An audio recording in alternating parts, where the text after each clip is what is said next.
Lolth is one of the most famous villains in all of D&D history, right? Going down to the very, very early modules that would come out, which was the Queen of the Demonweb pits. That was Lolth. And she's made her presence felt in many other D&D campaigns since. Lolth is a goddess.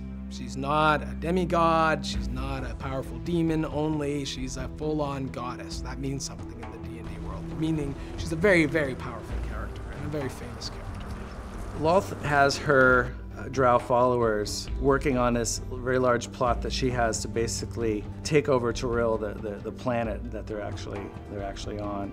And one of the ways that she's going to conquer this world is with this ritual that the drow do. It's called the Darkening. Darkening is a magical form of night. It's almost like an eclipse or something that follows the drow with them wherever they go. The drow are much less powerful when they're not in the darkness.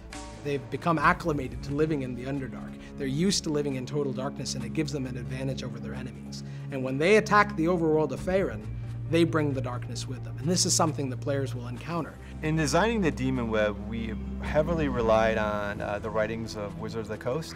They basically have some short snippets of what the Demonweb should look like.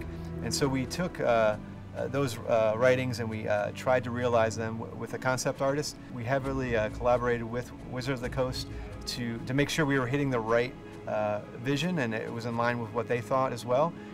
It was very much wide open, and so we just took a creative brainstorming approach of what we want this space to be like. The biggest challenge with the Demonweb is it's a large space. Basically the Demonweb is a void that has a bunch of asteroids and planets that have been destroyed under the reign of Lolth. Her main lair is the main gravitational force that binds it all together. Everything's kind of held together with webs and whatnot.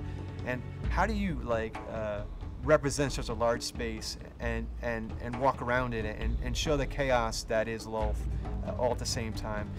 The cool thing about the Demonweb is it's really not like any other space, in that it's this kind of free-floating void in which there are all these broken pieces of world that have been, sucked in to this space by Lolth and almost caught in her web.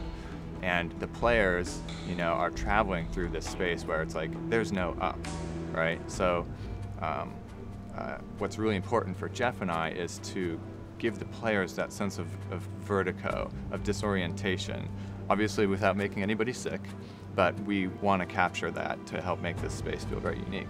For me, just the epicness of it, that's really hard. We set our bar really high from basically the concepts and the CG videos we've done. So we want to hit that bar. We want the players to be wowed when they walk into space and really feel, wow, not only is this scary, but wow, this is pretty cool looking too.